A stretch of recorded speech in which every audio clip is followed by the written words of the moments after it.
Aquí nos encontramos, mis queridos amigos. Soy Luis Fernando Escalona y me río porque hace poco alguien me dijo muy amablemente, me dijo, oye, tienes voz de locutor. Y yo digo, wow, gracias, ¿no? Yo que era una persona tan tímida y de pronto encontrarme haciendo estas cosas, pues bueno, para mí es un avance considerable porque a mí no me gustaba ni siquiera escucharme en grabaciones. Yo decía, no, no, no, qué pena, ¿no? Y ahora pues ya lo tomo como parte de mi, pues hasta me divierto hablando contigo, eh, pues reflexiono sobre mis inquietudes, las comparto y demás. Pero bueno, pues agradece, ¿no? El halago. Y curiosamente hace poco estaba yo escuchando, en los años 80 hubo un programa que se llamó en la Ciudad de México, quizá algunos se acuerden de mi generación o más arriba, que se llamó Batas, Pijamas y Pantuflas. ¿Sí se acuerdan? Y tenía una canción muy pegajosa ya al final de las emisiones, ¿no? Batas, pijamas y pantuflas. Y era como muy, y se me quedó, y es una canción que yo escuchaba pues de niño en el radio. Mis padres eran mucho de escuchar el radio. Y em, de pronto me empezó a zumbar la canción hace unos días, ¿no? Y me metí a YouTube a buscar alguna cosa relacionada con el programa y bueno, por ahí logras encontrar algunas grabaciones o algunos fragmentos del programa de don Sergio Rod y su equipo, ¿no? Que pues desafortunadamente fallecieron en el temblor de 1985, mientras grababan, mientras hacían su trabajo. Fue algo muy trágico, muy sonado en el país. Y bueno, cuando yo los escucho con ese entusiasmo y demás, digo, wow, no, no es que yo tenga voz de locutor o considere que tenga voz de locutor, ¿no? Pero sin duda me hubiera gustado trabajar en el radio, ¿no? En el radio de ese entonces, porque ahorita, bueno, ya lo que se traduce como una plática, ya estamos hablando más de podcast y ese tipo de asuntos, aunque la radio sigue vigente, vaya. Pero creo que entre generaciones jóvenes es más difícil realmente aquellas viejas rutinas que teníamos en familia de la mamá cocina, el papá hace cosas en la casa, los niños juegan y la radio está de fondo, ¿no? Todavía en casa de mi suegro tenemos esa costumbre, o hay esa costumbre, de mientras estamos en familia haciendo cosas, por ejemplo, para preparar la comida o mientras jugamos con las niñas o así, pues está el radio de fondo, ¿no? Y escuchas música, pues ahora sí que de la época de nuestros padres, que para nosotros ya forman parte de nuestro sistema y ya las hacemos nuestras también, ¿no? Y eso es lo bonito de escuchar la radio porque pues evoca algunas cosas alrededor, ¿no? Todo esto que te estoy contando es porque el comentario vino de una participante mía, de una alumna, y aquello me ha llevado a reflexionar sobre cosas que yo veo en las redes sociales sobre los estudiantes. Y creo que aquí el problema es, quiero llegar a algo. Las generalidades, generalizar las cosas, es peligroso. Peligroso porque caemos en prejuicios, ¿sí? Por ejemplo, un prejuicio es decir, todos los hombres son machistas, ¿no? Y dices, pues no, no todos, ¿no? Voy a decir una cosa con mucho respeto, o todas las mujeres son muy enojonas, ¿no? Y dices, pues no, no es cierto, ¿no? Todos tenemos nuestro carácter, todos tenemos nuestras diferencias en sexos, en preferencias, en ideologías, etcétera. No todos somos así, ¿no? Todos los religiosos son así, todos los borrachos son así, todos los músicos son así. No, no es cierto, ¿no? A nosotros metaleros músicos nos señalan de que todos ustedes son satánicos, ¿no? Y de pronto se sorprenden cuando les digo, no, yo soy cristiano, ¿y qué? ¿Cómo le vamos a hacer, no? Este, no está peleada una cosa con la otra. Entonces, las generalidades, los prejuicios son peligrosos. Y yo he escuchado de gente y he leído en redes sociales el prejuicio al generalizar la frase, todos los estudiantes son apáticos. Y yo digo, ¿de verdad? ¿Todos los estudiantes son apáticos? ¿Por qué lo dicen? ¿Desde dónde lo dicen? Si lo dice un docente, me preocupo, ¿va? Si lo dice una persona que no tiene que ver con la docencia, digo, ¿desde dónde lo dices? ¿Con bases en qué? ¿No? Y no hablo con bases científicas, hablo con bases prácticas, empíricas de la experiencia. ¿Con base en qué afirmas que todos los estudiantes son apáticos? Porque se nos olvida que nosotros también fuimos niños, fuimos jóvenes, ¿no? Empezamos a repetir patrones de generaciones anteriores que nos señalan de que es que ustedes los jóvenes, ¿no? Nos señalaban mucho a nosotros. Es que su música, es que ustedes los jóvenes, que... Y de pronto nos cachamos a edad adulta, tipos como yo de cuarenta y tantos años, diciendo ese tipo de cosas de las generaciones que vienen atrás. Y dices, no es cierto, a ver, espera, nosotros también fuimos estudiantes. ¿De dónde afirmas que todos son apáticos? Acuérdate cómo éramos tú y yo. Yo no me las voy a dar de santo, ¿ok? Yo el día de hoy, dentro de todas las actividades que hago alrededor de la escritura, está la docencia, está la asesoría, el acompañamiento, ¿no? Yo no me voy a jactar de haber sido un estudiante, no sé cómo decirlo, de estrellita, ¿no?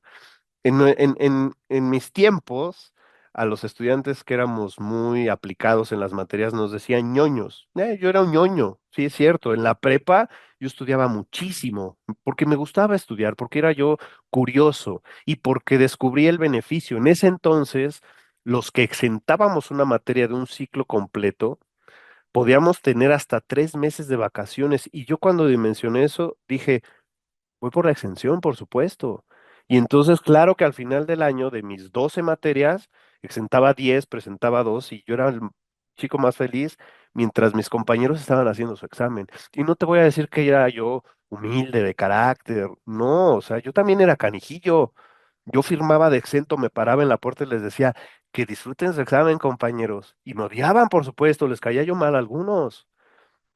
Fui, sí, cierto, fui aplicado, pero también fui muy eh, me gustaba el relajo, me gustaba hablar, era curioso, era desafiante, era rebelde.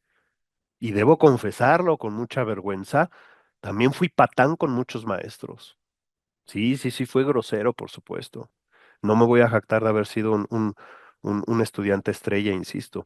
Pero también el día de hoy comprendo que a esa edad los estudiantes pasan por una época complicada consigo, consigo mismos, eh, están descubriendo que son entes individuales, que pueden pensar, que pueden cuestionar, que en ese cuestionamiento descubren que tal vez algunas cosas que ellos han integrado a su sistema como verdades absolutas son en realidad relativas, son verdades a medias. Y entonces dudan y comienzan a preguntarse, y en esas preguntas está una de las más grandes incógnitas del ser humano, que es ¿quién soy yo? ¿Qué hago aquí? ¿A dónde voy? ¿No? Digo, muchas personas a mi edad y más grandes se lo siguen preguntando, ya tenemos un problema, pero creo que a esa edad es natural que cuestionen, ¿no?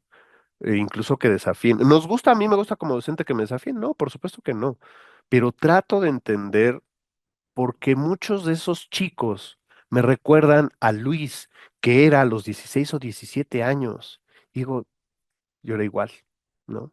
¿Cómo les digo? O sea, tengo que cambiar mi sistema para poder hacerles comprender a través de mi experiencia y mis errores ciertos puntos de vista, ¿no? Para que se alineen, para tratar de hacerles ver. Nosotros, mi generación, o al menos hombres de mi edad, ya empezamos a caer en esa tesitura de, em, cuando un maestro venía y nos decía, aprovechen el tiempo, lean, pregunten, exploten a su maestro. Entonces decía, sí, ya que acabe la clase, vámonos. Y con el tiempo, muchos de nosotros decimos, híjole, ¿cómo no lo hice? ¿Qué razón tenía? ¿No? ¿Cómo no aproveché más el tiempo? ¿Cómo no tomé otras decisiones? ¿Cómo no le hice caso al profesor, a la miss? ¿No? Entonces, bueno, uno toma decisiones, uno aprende a veces hacia la mala, corrige y se acabó. Pero sí está esa pequeña nostalgia o ese pequeño vacío de decir, ¿por qué no le hice caso? ¿No? Am, pero dentro de toda esa complejidad juvenil que tiene que ver con preguntas de tipo existencial, emocional, psicológicos, físicos, químicos, todo su organismo está despertando y claro que trae un caos dentro de sí que va a ir agarrando el orden siempre en todo proceso del universo, desde lo macro a lo micro, siempre del caos se pasa al orden, eso es natural. van a llegar al orden, pero eso no nos debe dar la herramienta, vamos a decir, o no es argumento suficiente para afirmar que los estudiantes son apáticos. Te hablo de mi experiencia. Sí tengo chicos que no les interesa, ¿no? Yo doy clases de escritura, de oratoria, básicamente. Y hay chicos que a la escritura no les gusta. Leer, por Dios, ¿no? Ah, hay de plano jóvenes, pero son contados, ¿sí? De un grupo grande de 20 son dos, vamos a decir, a los que de plano no les interesa tu clase o les caes mal o algo por el estilo, pero no son todos.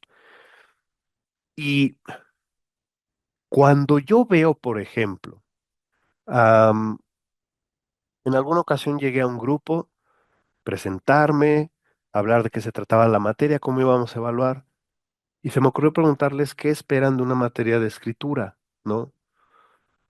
Y una chica sí me dijo, a mí no me interesa, a mí no me gusta, pero pues espero mejorar mi redacción. Me lo dijo en un tono muy seria, con mucha reserva, ¿no? Cuando me entrega su proyecto final, me tenían que dar un cuento, veo que lo resolvió bien, ¿no? Para todos aquellos que luego digan, ay, lo sacó del ChatGPT, no, su redacción eh, la, la ponía de por medio que lo había hecho ella y lo había resuelto bien, ¿sí? Tú te das cuenta cuando alguien saca algo del ChatGPT y ella no lo hizo. Y entonces yo un día, ya al final del semestre, me acerco y le digo, ¿no que no te gustaba? No, bueno, no es que no me guste. Ah, bueno, ya cambiamos la tesitura, o sea, sí te gusta, sí lo sabes hacer, ¿no? Cuando yo veo a una persona en las clases de oratoria que el primer mes se para delante de sus compañeros, tiembla de miedo, pero de verdad, créeme cuando te digo que el chico o la chica tiembla de miedo y llora porque no soporta el pánico escénico. Y en el último mes del semestre se para delante de sus compañeros y dice un compartimiento, diserta, hace un discurso que mueve emociones, que genera reflexión en sus compañeros, que contiene su propio temor para darse a los demás, dices, no, no todos son apáticos, porque ellos están transformándose, están cruzando sus propios miedos, están yendo más allá del límite porque quieren ser mejores personas. Cuando ves eso, dices, no todos los estudiantes son apáticos. Cuando ves gente que quiere destacar en el deporte, gente que por supuesto le interesa la escritura y dice, sí me gusta escribir, pero no me gusta leer. Bueno, pues tienes que leer, debe ser lo básico. Antes de escribir tenemos que leer muchísimo, ¿no? Y ves que se empieza a adentrar y que empieza a cambiar y dices, no, es que no todos son apáticos, ahí está. Cuando ves la evolución de sus ejercicios literarios al final y que logran cerrar una historia breve, eh, eh, básica si tú quieres, pero que realicen un intento honesto por descubrir qué es un narrador en tercera persona, en primera, cómo hacer un tiempo narrativo, crear una ruptura temporal en la cronología de los hechos. Cuando ves esa iniciativa y esa creatividad que al principio los detenía muchísimo, o insisto, cuando ves ese tipo de cambios delante de una clase, para mí se vuelven mucho más maestros que lo que yo puedo estar al frente como asesor, como docente de esos muchachos. Ellos a mí me enseñan muchísimo, ¿sabes? Entonces, no, no creo que todos los estudiantes sean apáticos. Creo que debemos sí sentar bases en lo disciplinario porque veo ahí, hemos escuchado mucho el término, ¿no? Y creo que es otra generalidad cuando hablamos de las generaciones de cristal, ¿no? Pero las generaciones de cristal creo que ni siquiera tienen la culpa de ser así. Aquí yo le hablo a los padres, ¿no? ¿Qué hemos hecho para que el estudiante sea así de papi, ven a salvarme del logro del profesor? Y dices, por Dios, tienes 17 años. Estás a un paso de irte a la universidad. Estás a un paso de la mayoría de edad. Y sigues acusando al maestro con tu papá. Papá, me reprobó, el maestro es muy malo. ¿Pero por qué? Pues porque no estudiaste en el examen, no entregaste trabajos, o sea, ni siquiera es algo personal, pues no trabajaste, ¿cómo te califico? ¿No? Am, Tenemos que fortalecerles el carácter, ¿sí? Yo sí creo que debemos aprender de nuestro entorno. Y eso incluye la parte natural. ¿Qué es lo que hacen las águilas, por Dios santo? Y ese ejemplo se los pongo en mis clases. Y lo voy a repetir porque me parece muy ilustrativo. ¿Qué hacen las águilas? eh, no cuidan al aguilucho ya emplumado que puede volar y no le dicen en lenguaje aguileño, oye, hijito, no vueles porque puede venir una ráfaga, puede haber un cazador y te va a tronar las alas y no, ¿qué es lo que hacen las águilas? Llega un momento en que a los polluelos los avientan al abismo. Qué fuerte, ¿no? Y si ves un documental en redes sociales, en algún canal especializado sobre el entorno geográfico y natural, vas a ver al pobre aguilucho ahí dándose de tumbos en la pared del abismo hasta que abre las alas y se va. Y si no dejamos que estos chicos abran las alas y se vayan y se arriesguen, no van a poder hacerle frente a la vida. Con herramientas a nivel emocional, físico, mental, que realmente los haga independientes, que realmente les dé el, ya sabes, la mochila de vida que dice, traigo brújula, traigo mapa, traigo pluma, traigo un cuchillo. Mi papá era scout y decía que él con una navaja de estas especializadas, con eso se podía sobrevivir, porque con eso podías cortar leña para hacer fuego, podías hacer muchísimas cosas, ¿no? Y con eso bastaba para sobrevivir. Entonces, si nosotros les forjamos esas herramientas, van a ser chicos y seres humanos que a la larga van a conquistar el mundo y que tienen hoy muchísimo más posibilidades que nuestras generaciones. Y eso debemos rescatarlo, ¿sí?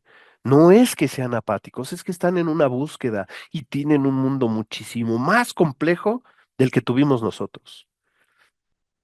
Em, Tal vez tú estés en un caso similar al mío. Nosotros tuvimos la oportunidad de salir al barrio, a la calle, al andador, al fraccionamiento, a donde sea, y estar jugando a las 10 11 de la noche con el único enemigo que era o el frío o la lluvia.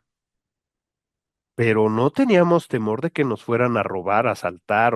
Sí nos hablaban de aquel robachicos, ¿no? Pero sí había entorno donde nos cuidábamos. Sabíamos que al menos las mamás en los andadores o en las vecindades o en los edificios, en los parques comunales, pues al menos están ahí. No te preocupes, yo desde aquí veo a tu hijo y había confianza de decir, ah, bueno, ahí está con Benjamín, el vecinito, ¿no? Y ahí van jugando los dos, ¿no? Y regresábamos raspados, golpeados, descalabrados. Yo tenía un primo que de pronto se llegó a descalabrar varias veces y ya sabes que la cabeza es muy escandalosa, ¿no? Y llegaba a su casa diciéndole, mamá, estoy bien, porque ya sabíamos cómo se ponía mamá, ¿no?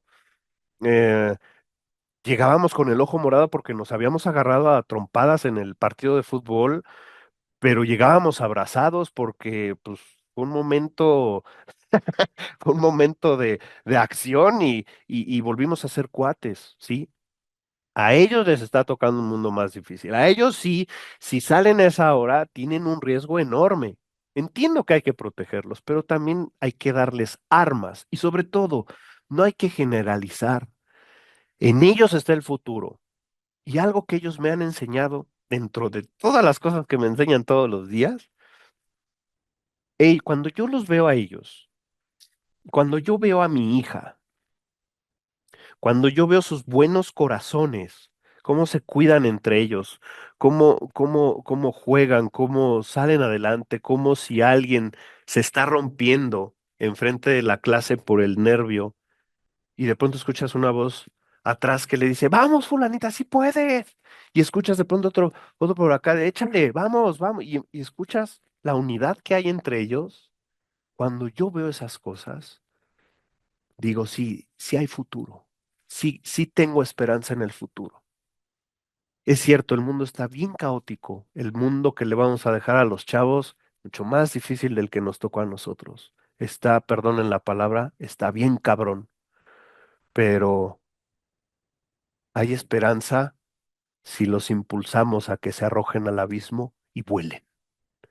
Ahí es donde vamos a ver y nos vamos a dar cuenta de que no todos son apáticos, de que vale la pena y que incluso aquellos que tienen apatía en algún momento van a encontrar el camino. Yo tenía un cuate en la secundaria que vamos a decir que era el más burro de la bola, ¿sí? Muy agradable, muy divertido, muy creativo, todo lo que tú quieras, muy buen amigo, pero le daba flojera estudiar y hacer exámenes, ¿no? En secundaria. Yo lo dejo de ver preparatoria, universidad, me lo encuentro años después, platicando, ¿qué has hecho? ¿Cómo te ha ido? Pues resulta que un día dijo, ya no más, se acabó mi etapa de relajo, me voy a dedicar a estudiar. Y salió con uno de los mejores promedios de su carrera de derecho. O sea, la gente cambia.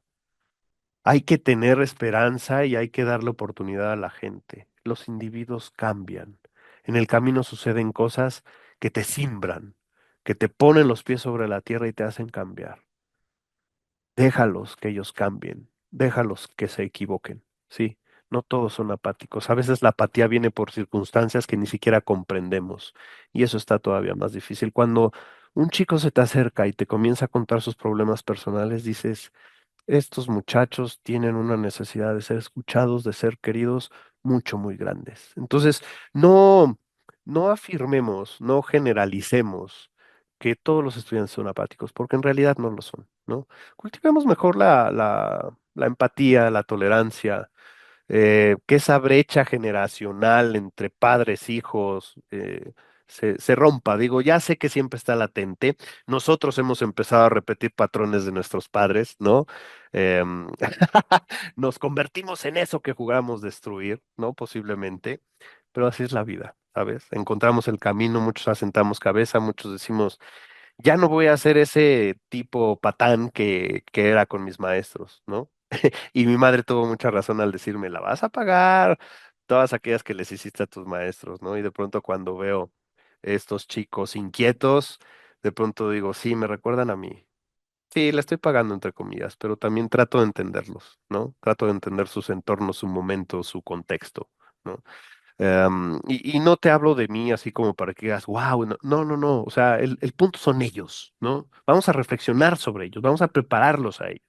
Por eso yo siempre les insisto, no solamente a los chicos que quieren ser escritores, a aquellos que no tienen interés en dedicarse a la literatura, pero sí les hago hincapié de que la escritura y la oratoria pueden ser dos herramientas que puedan llevar en esta mochila al hombro en la vida y que de pronto les dé experiencia, testimonio, facultad para transformar otras vidas, para dejar legados y quizá para hacer negocio también, ¿sale? Entonces, vamos a trabajar con ellos, vale la pena, vale la pena. Y bueno, pues redondeando un poco, si tienen oportunidad de escuchar viejos programas de la radio mexicana, escúchenlos, ¿sí? Jóvenes, si algún chavo por ahí me ve, escuchen aquellos viejos programas como el que te dije al inicio, ¿no? Batas, pijamas, pantuflas, todas esas cosas que escuchaban nuestros padres para que conozcas un contexto distinto, ¿no? Y te des cuenta cómo hemos evolucionado también hacia un mundo digital muy prometedor, pero también muy peligroso. Y de eso hay que cuidarlos también a ellos, porque hay mucha porquería en las redes sociales, donde ellos están muy metidos siempre. Entonces, cuidémoslos, apapachémoslos y empujémoslos para que vuelen y vuelen bien alto.